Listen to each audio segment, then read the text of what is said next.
Namaste and welcome all to this session. I would like to thank you to be here with us.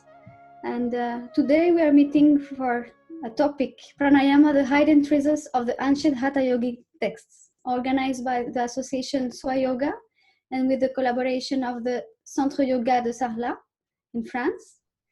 And I would like to introduce you about Debiprasad, who is going to conduct this session. So Debiprasad is a yoga scholar and a certified yoga evaluator by the Ministry of Ayush in India. After being associated for more than 18 years to Sri Aurobindo Ashram, Delhi, and working in the field of yoga and education at the Mudra International School and at Oro University from the last 3 years as an assistant professor. He is also presently doing his research on integral yoga and the ancient Hatha Yogic texts, and he has recently shifted to France, where he continues spreading yoga through the association Swayoga. So I will request Debiprasad to join us and to start the session. Namaste to all. Thank you for joining this session. Thank you, Fiji, for kind introduction.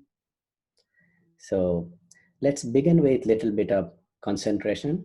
Sit in any comfortable meditation posture. Keep your hands in Gyan Mudra.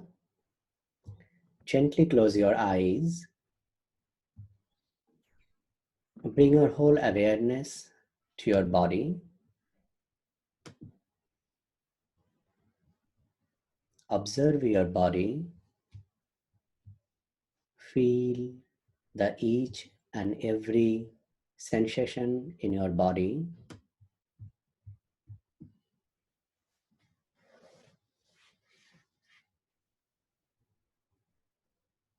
Feel your breath, the natural inhalation and the exhalation.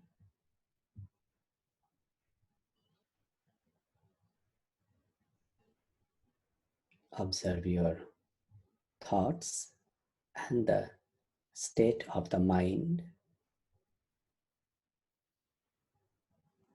Try to gather your whole consciousness to your self.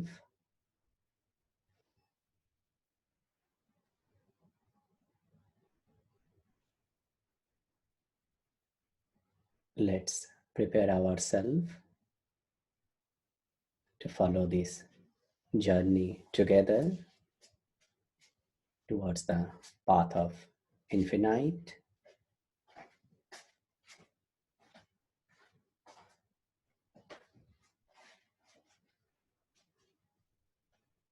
Bring our whole awareness back to your body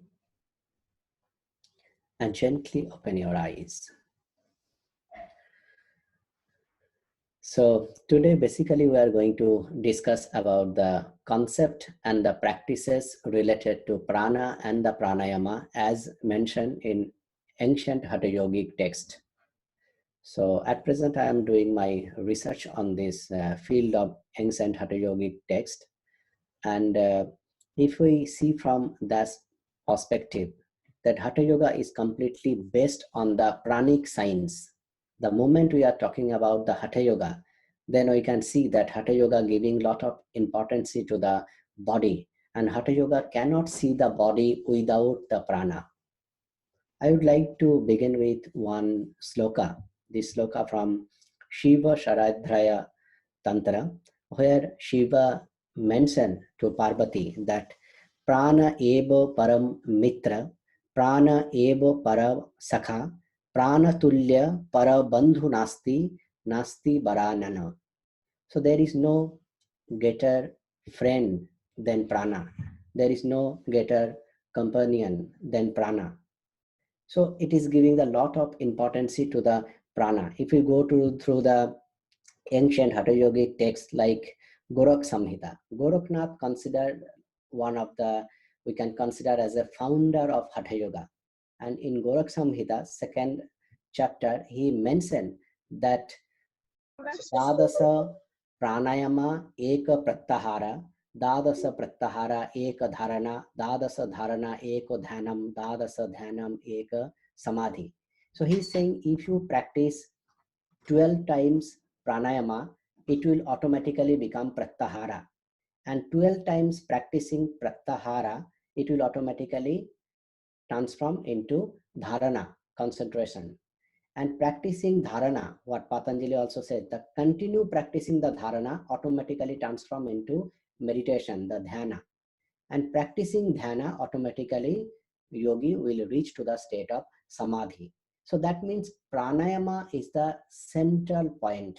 Just by practicing pranayama, gradually yogi will achieve the higher state of consciousness. Now, what is pranayama? And before pranayama, we need to understand the concept of the prana, because Hatha Yoga is completely based on the pranic science. When we talks about the yogic science means not the modern anatomy and physiology that scriptures talking about. Scriptures talking about the science of the prana, the science of the nadis, science of the granthis, the glands, science of the sun and moon. So if we even go through the definition of Hatha Yoga, then Hatha Yoga define the meaning of Ha and Tha. Hatha Yoga made out of two syllables, the Ha and Tha. So Ha and Tha, basically they describe in four ways. One, it is Ha means Surya, sun, and Tha means Chandra, moon. Then they define Ha and Tha with the prana and the aprana. So prana, it is the upper breath, and aprana, it is the lower breath. When we'll discuss the pancha prana, we'll understand the concept of the prana and the aprana in better way. Then Hatha Yoga described the Ha and Tha with the retas and rajas. Outwardly, in surface way, it looks like retas and rajas are related with the male and the female hormones. But again, when we talks about Hatha Yoga, we must remember that Hatha Yoga basically connecting the body and the universe. So there is one concept in Sanskrit called Jatha Pinde Tatha Brahmande, or Jatha Brahmande Tatha Pinde. So whatever things are exist in this universe, the same things exist in this Pinda. So Goraknath considered this body as a Pinda. Gherendo considered this body as a Ghata. So they are literally not talking about the body. They are actually talking about the being. And when you talks about this being, you'll understand that there are so many layers. It is not only the physical body or only the gross part of the being, but there are many subtle aspects. So body, it is the gross part of the being. Then behind the body, there is prana, that is subtle than the body. And then behind the prana, there is mind, that is more subtle than the prana. And all are interconnected. So when we are talking about the prana, prana is the main source of every action behind the body, behind the emotion, behind the senses, behind the mind, even the consciousness. The Yoga Bija mentioned. Yoga Bija, it again one of the ancient texts, and the author is unknown. So it is tribute by the name of Goraknath. So here in this text, they connect the prana with the atma also. That the reason of bondage of the human being, that is the prana, and reason of liberation is also because of the prana. So prana, it is the main source behind everything. Our body moving, whatever we are doing through the physical body, it is because of the prana. Without prana, body cannot move. So as long prana is there, body alive. The moment prana is not there, body is dead. So prana is the main source who is giving the movements to the body. Senses are functioning again because of the prana. Without prana, senses cannot function. So there is one sloka in the Upanishad, where there is one story in Upanishad where all the sense organs was fighting among them, that who is the best among us. And then ultimately prana came, and then prana proven that as long prana is there, then senses have the role, senses have the importance. If prana withdrawal from the senses, then senses are nothing, senses are actually dead. Now if we talk about the mind and the prana, then Hatha Yoga, even the Raj Yoga, giving lot of importance to the connection between the mind and the prana. So there is a sloka in Hatha Yoga Pradipika, and similar sloka we can found in Amanaska. That is, Amanaska is one of the texts in 11th century, and Amanaska actually talks about the Raj Yoga first time. The term Raj Yoga first time mentioned in the Amanaska Yoga. And Amanaska, Hatha Yoga Pradipika, Gherendra Samhita, Gorak Samhita, similar sloka you will found in all the texts. That is, Chale Batam, Chale Chittam, Nischalam, Nischalam Bhavet. So this is like one kind of center, like few similar sloka you will found in every scripture. So every Raj Yoga scripture, Hatha Yoga scripture, you will find that they are actually believe in this central principle. So as long breath moving, chitta is also moving. Chitta is actually not mind. Chitta, it is a part of the antakarana, but we can, to make it easy, we may consider as a mind, but it is more subtle than the mind, or it is more connected with the consciousness. So chitta came from chetana. So as long breath is moving, as long prana is moving, then chitta is also moving. So Amanaska, the first Raj Yoga text, mentioned that by getting the mastery over one, automatically you will get the mastery on other. Means if you able to get the mastery on your chitta, you can manage your prana. Or if you are able to get the mastery over the prana, you can again manage your chitta. Now, when it is coming to Hatha Yoga, then Hatha Yoga, like Raj Yoga, giving more importance to the chitta. So they are saying through the chitta, you try to manage your prana. But Hatha Yoga totally talking about the prana. Hatha Yoga have the huge base, huge practices and the philosophy based on the prana. So Hatha Yoga says, no, work on the prana, manage your prana, so that automatically your chitta becomes stable. So how can you do that?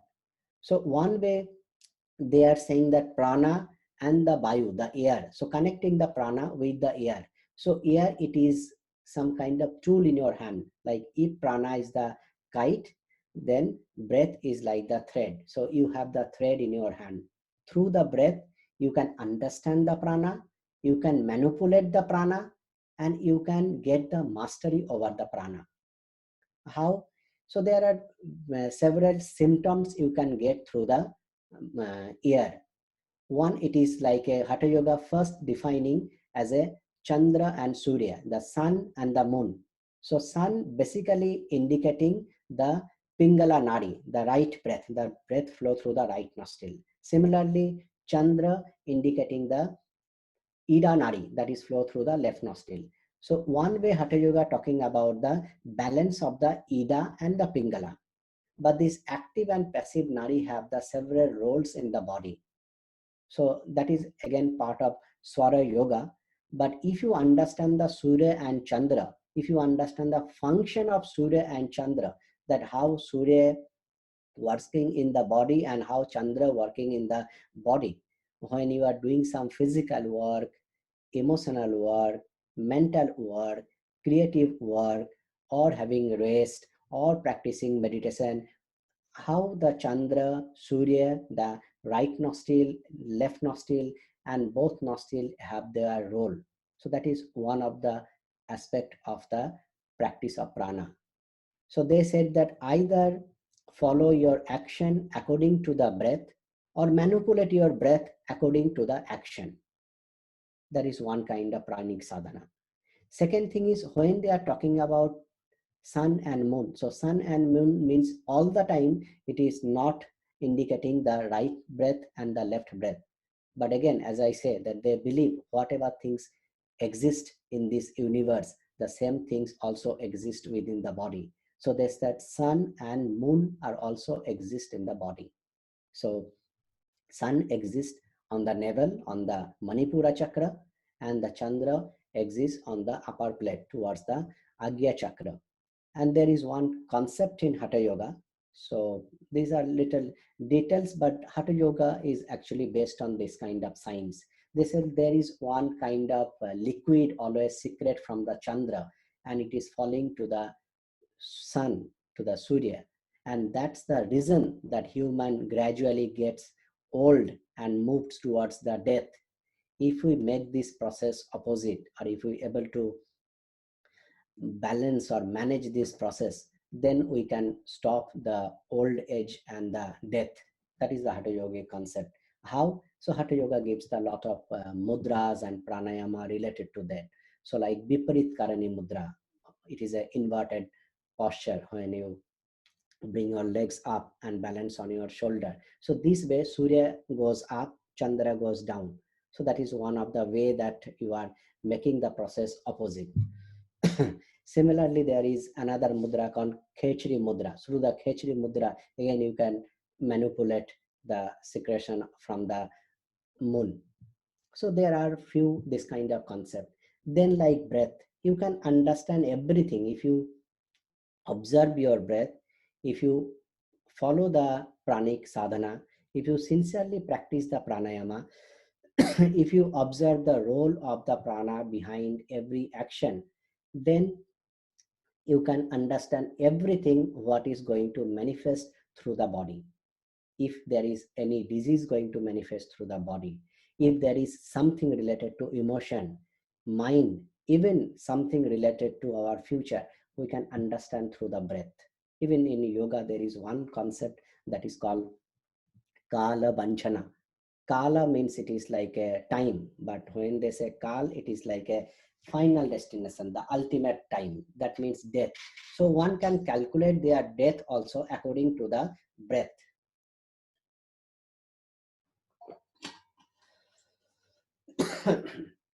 So another Hatha Yogi concept is, or the pranayama concept is the breath.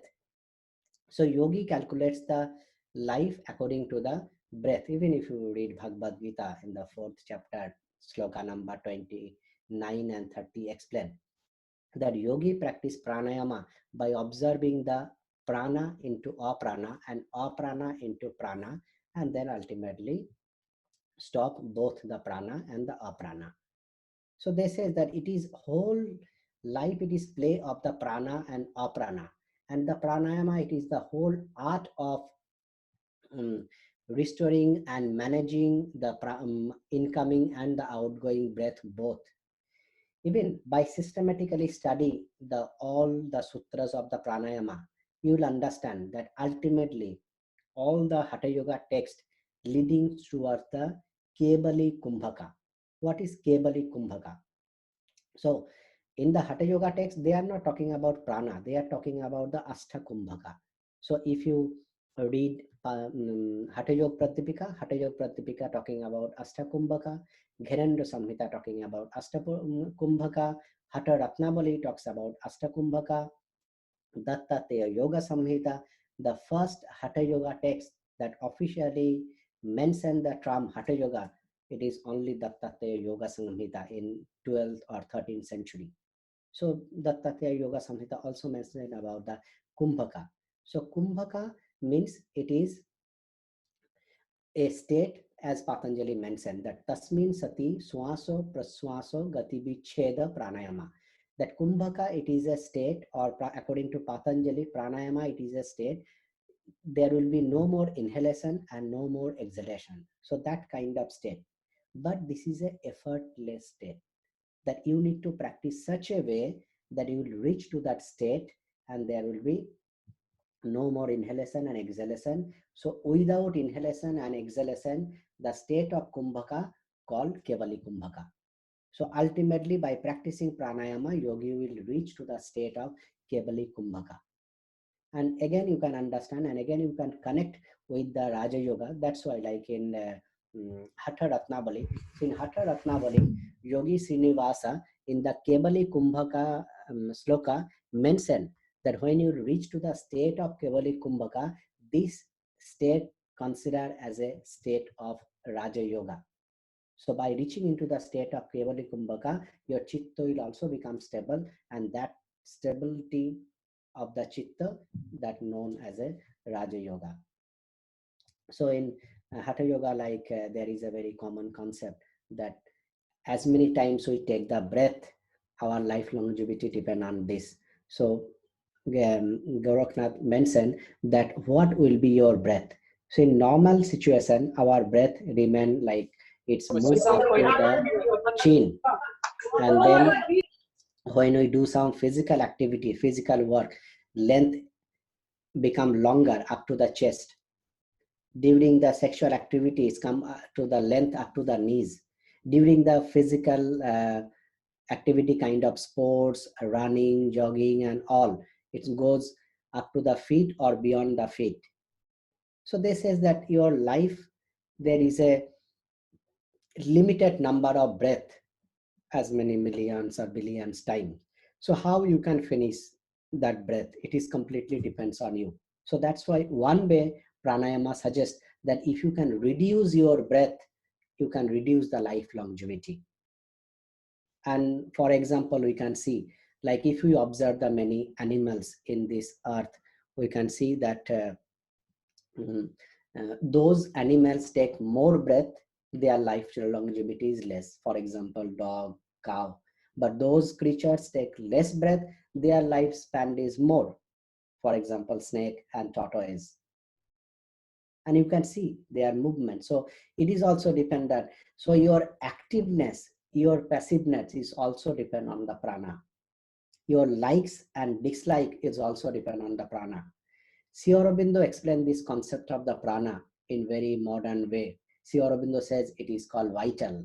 So it is the being after the body, the subtle, then the body, and this being called vital. And then Sri Aurobindo categorized the vital in three ways: the lower vital, the middle vital, and the upper vital. So lower vital, it is more related to the desire, the angerness, the likes and dislikes, all these strong things related to the lower vital.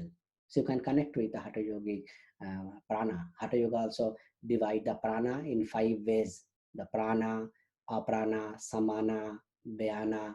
So all these you can connect with this concept of prana of Sri Aurobindo. For example, if you participate in any kind of competition, like if you are taking part of any kind of running, any kind of physical game, then the concept that is working behind the game, that I need to become the first or I need to win, that is the prana. So prana insisting your body. Morning time, you don't feel to wake up. You are feeling the laziness and like to be in the bed. That is because of the prana. It is the prana who attached to the sleep and the bed. It is the prana who is feeling the laziness. And from tomorrow, you decide that every morning I'll wake up in early morning and then practice yoga. That is also prana. That encouragement, that insisting, that leading, that pushing, that you need to wake up and practice your yoga, that is also prana.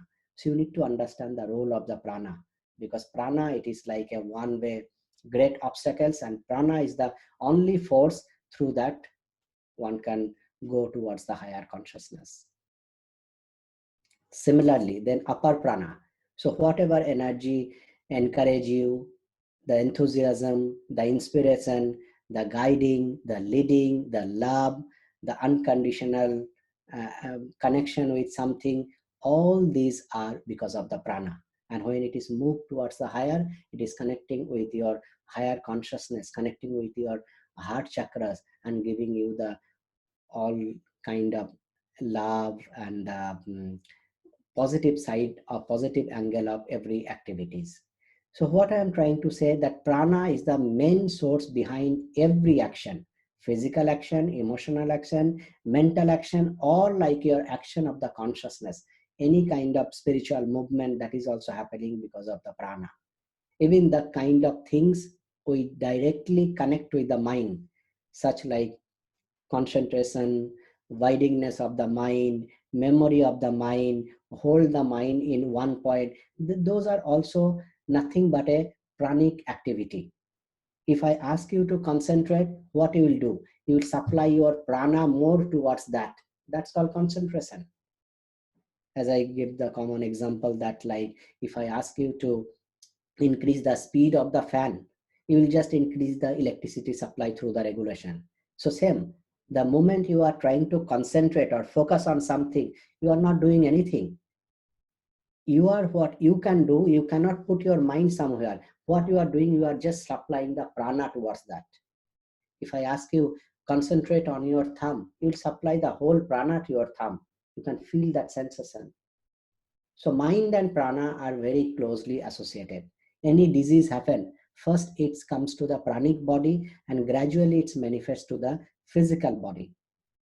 Now there are so many psychosomatic diseases. So that is also same. First it's come to the mind through the thoughts, through the stress, and then it's affect the prana.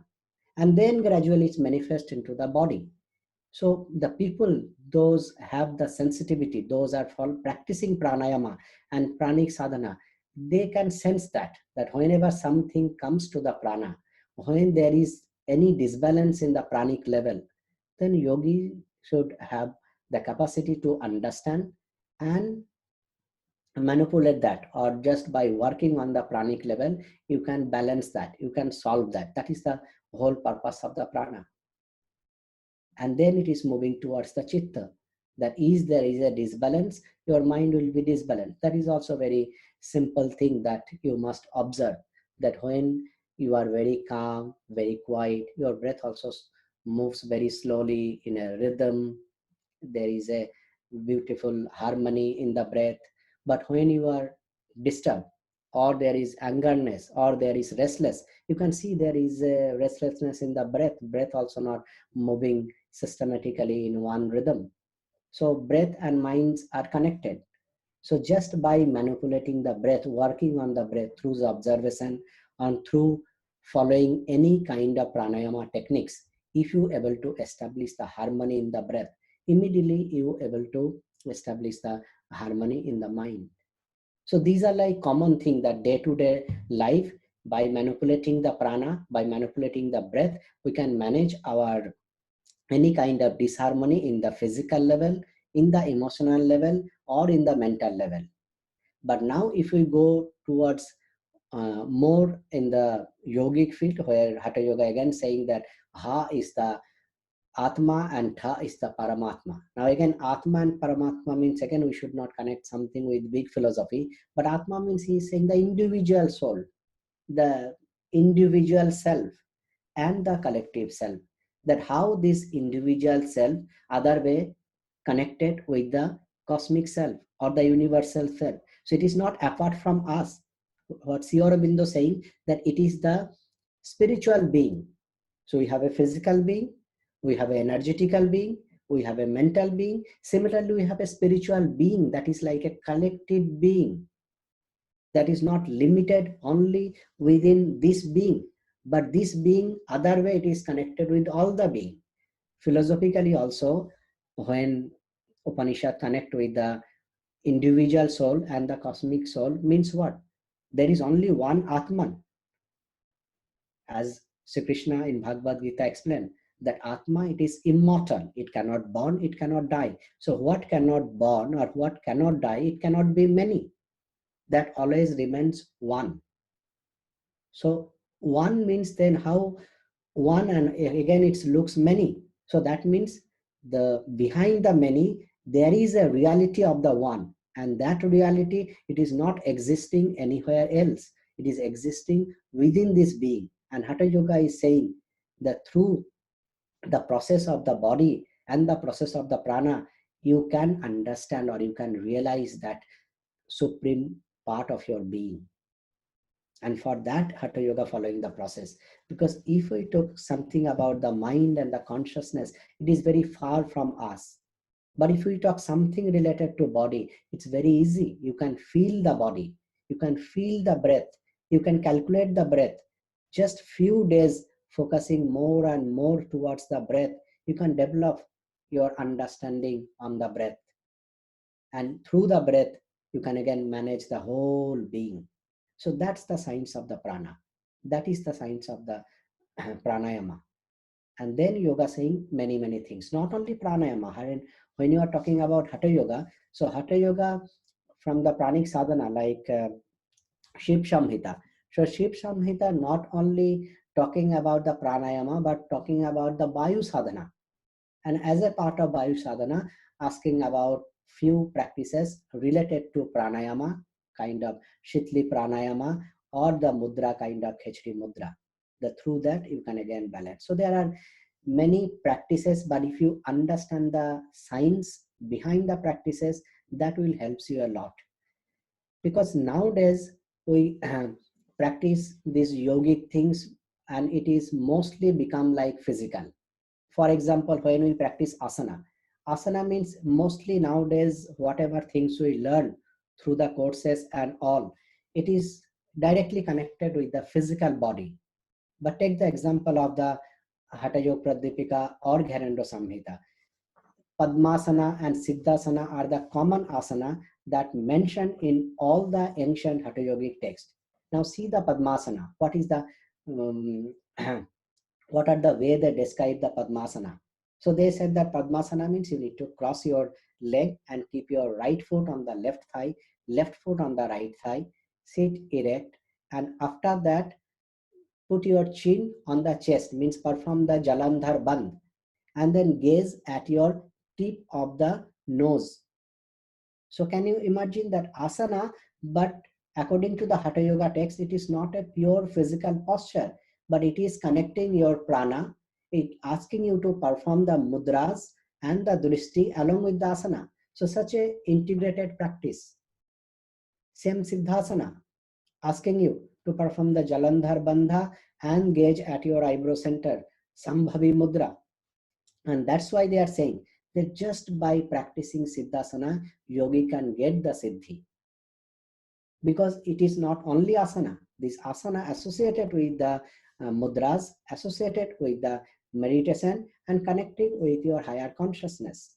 Siddhasana asking you to press the muladhara so that your consciousness raised towards the higher chakras. So similarly, when we talks about the pranayama, so like we are going to offer 1-2 months course on pranayama. So what we are going to discuss? So there we are going to understand that how they explain the pranayama. So for example, if we take the Nadi Shodhan, so most of the scripture or all the scripture, they suggest that before pranayama, you should purify your nadis. Now, how can you purify your nadis? So like Gherendra explained few method. Gherendra said that through the satkarmas, through the process of purification, the cleansing process, neti, dhauti, tratak, basti, through all these satkarmas, you can clean your nadis. So satkarmas again, not only a physical practice, but it is also cleaning your subtle nadis. Nadis are the subtle channel, through the channel prana flows. After that, Gherendra Samhita says, you can also purify your nadis through the Bija mantra. So through Bija mantra also one can purify the nadis. So that's why in ancient scripture, they always suggest Bijas along with the pranayamas, because Bija have another science. So as we mentioned in our mantra and Kriya Yoga course, that in Sanskrit alphabet, all the letters are actually Bijas. And then that Bijas also flow through the nadis. So like the few alphabet, when you pronounce, it's flow through the Ida Nadi, few alphabets flow through the Pingala Nadi, and few alphabets flow through the Susumna Nadi. So through these Bijas, you can again purify the nadis. And then after that, Gherendra Samhita mentioned the techniques. So there is two techniques, Sagarbha and the Nigarbha. So Sagarbha techniques, it is just like what you practice, the alternate nostril breathing, but along with Bijas. And Nirgarbha, it is the practicing same, but without Bijas. Then if you read the whole text, means the way text explained, it is little difficult to understand, it is little advanced, and that's why text always recommend that you should practice under the Guru. So Guru can guide you according to your nature, because always understand that yoga and yoga scripture, they mention many techniques, but they are ultimately talking about the liberation. And liberation means what? Liberation means not to be limited in anything. Liberation means even not to be limited with the yogic philosophies and the yogic techniques. So Hatha Yoga suggesting many kind of practices, but Hatha Yoga ultimately says that once you reach to that one level of the consciousness, what you call the state of Raj Yoga, or the complete stability of the Chitta, or into the level of the Kevali Kumbhaka, then you don't need to follow all these kind of things anymore. But at the beginning, it is important. So at the beginning, how they're suggesting. So for example, the Gherenda explained the Sagarva Narishodhan Pranayam, that inhale along with the Bayu Bija. So it is Yam, the also Bija of the heart chakra. That inhale with the Bayu Bija with 16 counting. So you need to inhale with 16 Bija, or like 16 seconds. Then retention for 64, and then exhale for 32. In the reverse round, when you are taking from right, retention and then exhale through the left, then he is suggesting the Agni Bija, Ram, because this is right nostril is related to the Agni, to the Surya, to the fire. And along with that, then many other scripture also mentioned. Then along with that, you need to meditate. So what you need to think, you are practicing pranayama. You understand the one common nature of the mind, that whenever you practice something, you pay attention, you become very conscious. But same practice, when you continue months after months, it's become very mechanic. You don't need your mind, your attention to practice that. So at the beginning, when you will practice pranayam, you need to focus on the breath, you need to concentrate, because without that you cannot do. But the same practice continue doing after months after month, your mind will think about something, what you need to do after yoga, what is your work, what about your family, you will think about all these things. But your nose can perform the pranayama very systematically. That's why all the yoga texts suggest that no, you need to involve your body. So give a proper posture. That posture require your physical attention, that you cannot perform those postures without the complete attention. Then follow the breath along with the counting, that you, when you are counting, that counting also require the attention, and counting along with the bijas, because bija give the specific sound, and sound have the role. If you are a yogi, you understand the role and the effect of the mantra sadhana. But being as a common man, also you observe sometime, like in India, or mostly in Indian village, if you go towards any lake or something, you will see that many children, they jump into the lake, and when they jump, they just shout with some kind of sound, or like this kind of mantras are also very common. So there are many stories related to that in Upanishad, that many mantras we recite in day-to-day life in very common way. But this mantra, again, if you practice consciously, you will get certain kind of benefit. So you can see the children, they jump in the lake just saying like Jai Sri Ram, or Har Har Mahadev, or Jai Ma Kali. They just say some mantra and they jump, and you can see the impact really. You see many farmers or many carpenters, when they're doing some kind of physical work, chopping, they are creating the sound, that hus or voisha or something. These all are the natural sound. And you can find in the yoga scripture, what yoga saying, that they are saying that your inhalation and exhalation, your inhalation and exhalation automatically happening with the mantra so hum. So yoga, it is a science, it is a philosophy not developed by anyone, but just by observing the being. So the moment you will start observing the being, the moment you start following the yogic sadhana, you will just one by one able to open all the desert, open all these secrets. So it is not that you need to believe in the philosophy and then achieve that. No, you take the idea from that philosophy, apply in your body, just do your effort, meditate on this, practice on this, and reveals, everything will reveal from the back door automatically. That's the yoga. So yoga, it is a process of unlearning. It is not gathering many information from the teacher or from the scripture, but again, just take the guidance and then practice your own and understand your own. So same, that scripture giving many ideas, because scripture are compiled by some yogis, those already achieve or experience that kind of state. So you are just taking the concept from them and then trying to apply. So that way, if you understand all the techniques, all the concept, it will be very helpful. Even like Dr. Bijlan in Delhi Ashram always says one thing. He have done a lot of research, and he said that by visualizing also, you can get the similar benefit of experience.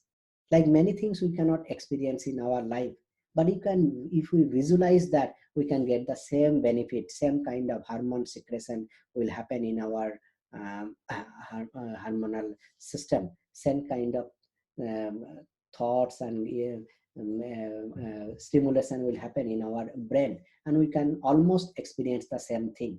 So that's why Hatha Yoga always like, again, what I said that Gherendo explained the pranayama along with the Bija mantra and the breath and the retention. Then also Gherendo suggesting that you need to do the dharana of something. So dharana means you need to concentrate on something, or you need to visualize something.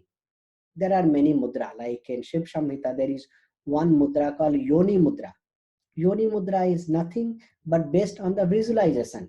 That you need to visualize. You need to visualize the yoni and that your consciousness going upward. Again, when we are talking about the yoni and the linga in Hatha Yoga, it is also not related with the male and the female body organs. It is also existing in every individual being in the subtle body. So in every individual being, there is a yoni within the Muladhara chakra, and there is a Swayambhu linga within the yoni.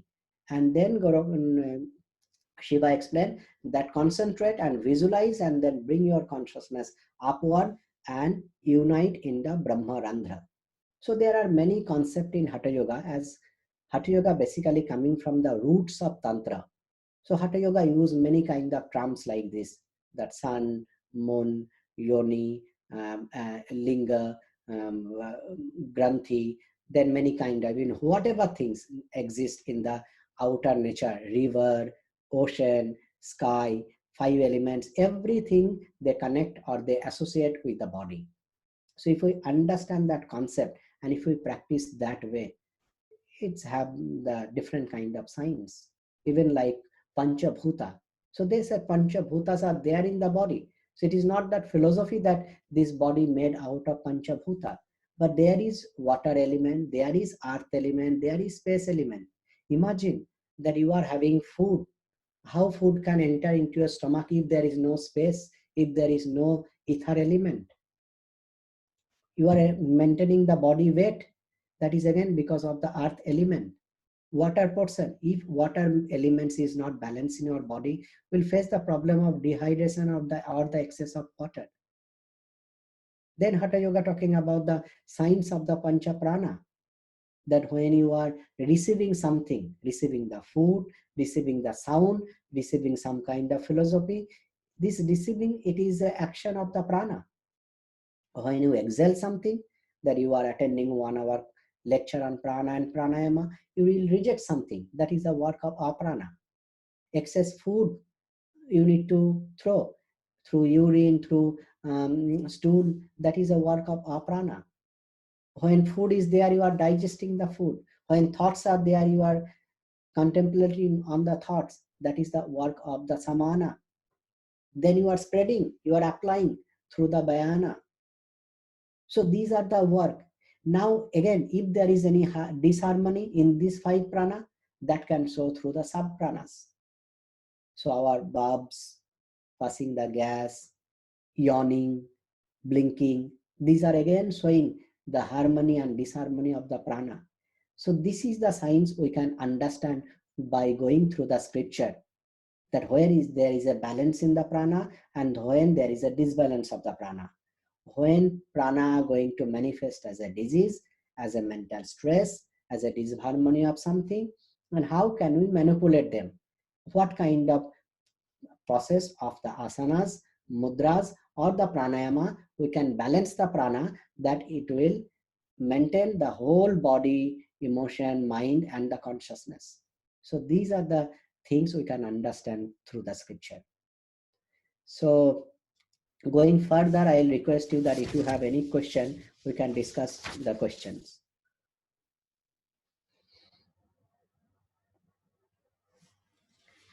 And most important thing, nowadays yoga are very well known to the society and everyone are aware about the yoga. So it is also evolving. Yoga, it is a subject, it is always evolving. And all the Indian philosophy, they believe in the evolution, that it is not a fixed thing, that whatever scripture says, you need to be limited on that. But when evolution happen, always remember there is a two part, the breaking and the making. So many things obviously move in the positive direction. That is a part of evolution and ultimately it will reach towards the perfection. But there is something like some process can also go down zigzag way. So there we need to understand that central principle should not change. So when we practice pranayama, sometime nowadays you see that it is moving towards the breathing exercise.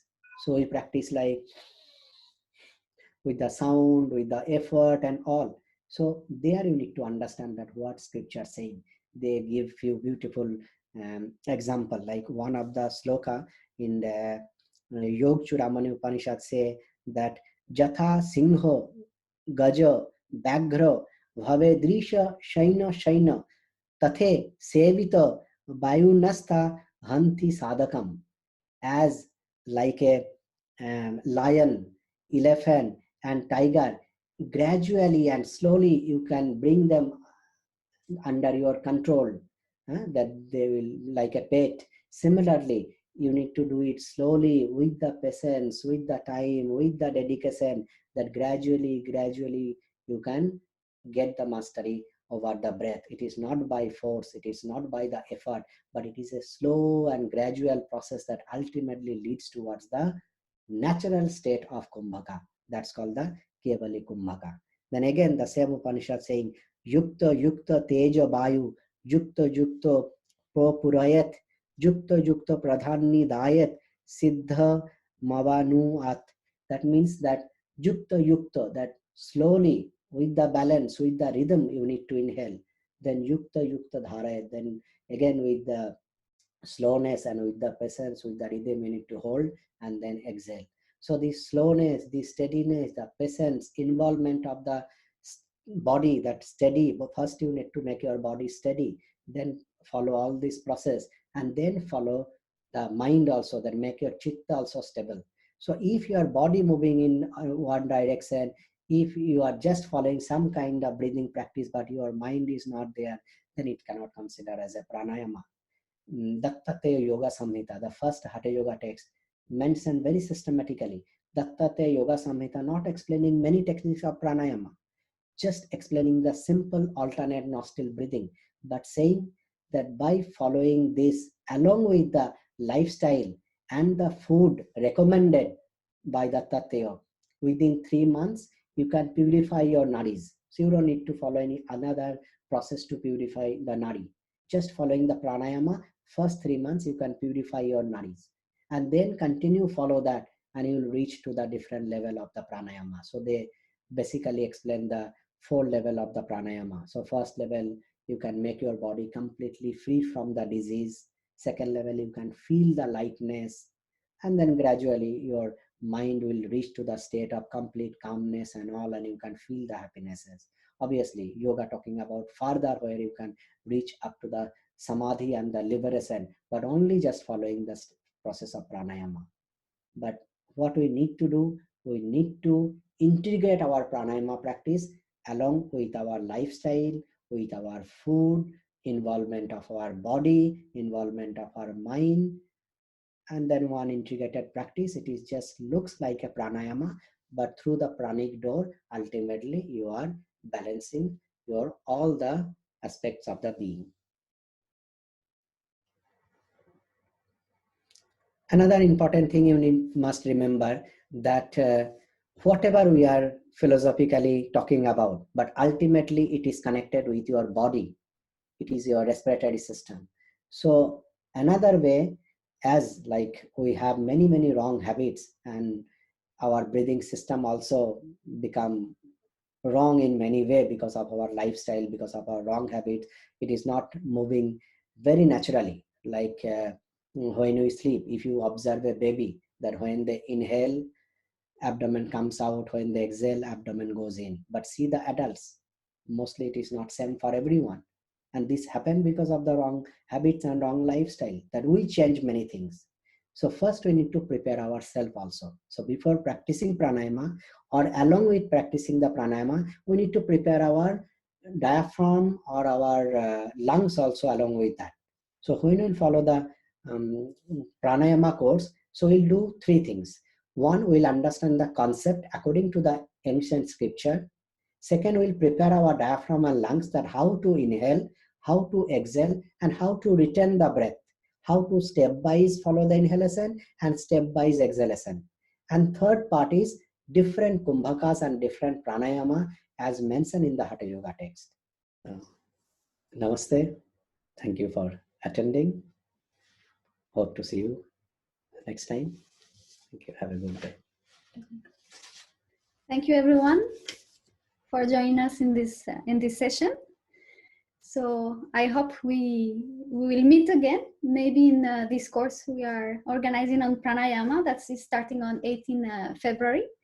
It is 8 sessions, and you can join by the session on live telecasts. So in that way there is interaction. Or if you need to miss any session, you can have also access to the recording during the course time. So we wish you a nice day, and we hope to see you very soon. Take care. Thank you so much.